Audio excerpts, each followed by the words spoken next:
saya akan membawakan tema yaitu zona integritas, upaya dan langkah pemerintah mempercepat reformasi birokrasi. Apa sih itu zona integrasi? Zona integrasi adalah sebuah konsep yang berasal dari konsep Island of Integrity. Island of Integrity itu yaitu adalah digunakan oleh pemerintah maupun non-pemerintah untuk menunjukkan kesemangatannya untuk pemberantasan dan penghayatan tindak pidana korupsi. Zona integritas dapat diartikan yaitu sebuah room atau model, sebuah unit percontohan reformasi birokrasi untuk mentransformasi agar seluruh unit yang ada di dalam instansi pemerintahan betul-betul maupun menyelenggarakan pelayanan yang baik dan bebas dari korupsi. Untuk membahas lebih lanjut, yaitu akan menjelaskan apa itu WBK. WBK adalah wilayah bebas korupsi, yang artinya predikat yang diberikan kepada suatu unit kerja yang memenuhi sebagian besar manajemen, perubahan, penataan, pengawasan, dan penguatan akuntabilitas kinerja. Dan kita akan membahas juga WBK.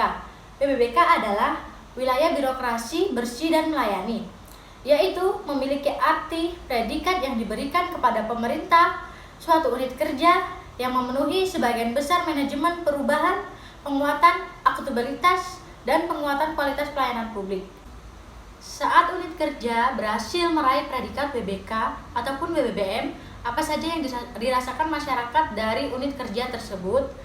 Dalam unit instansi pemerintah, terdapat unit yang mendapatkan predikat WBK maupun WBBM ketika masyarakat datang untuk mendapatkan layanan.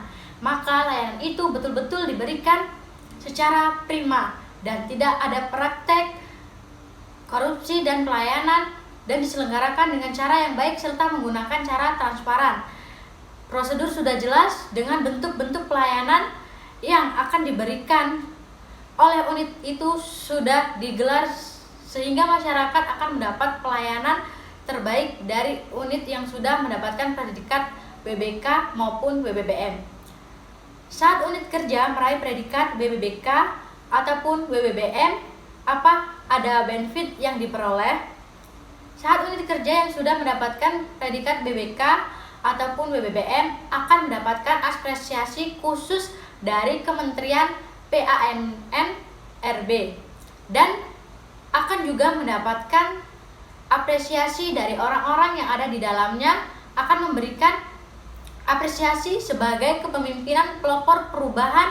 Kemudian orang-orang yang ada di dalamnya juga diapresiasi semisalkan untuk predikat WBBM ataupun WBK para petugas pelayan yang akan diberikan PIN.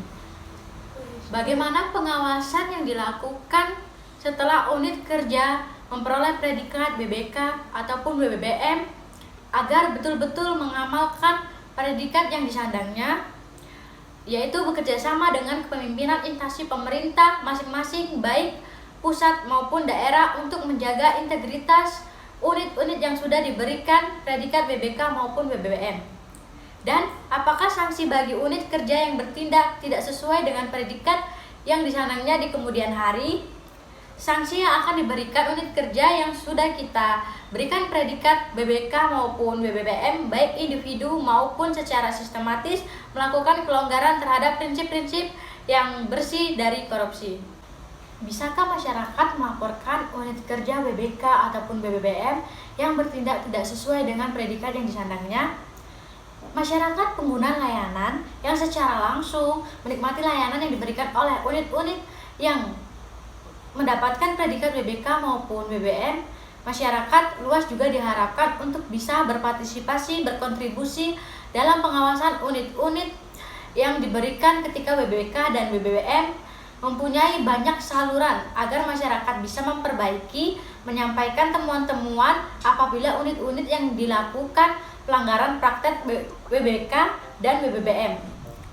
Pihak pemerintah minimalkan mempertahankan predikat yang sudah diperoleh sebagai kerja lebih meningkatkan agar lebih baik dalam seluruh layanan itu bisa diberikan semakin prima agar seluruh layanan itu tidak bisa diberikan dengan cepat, mudah, sehingga mampu membantu masyarakat untuk meningkatkan daya saing terhadap luar negeri.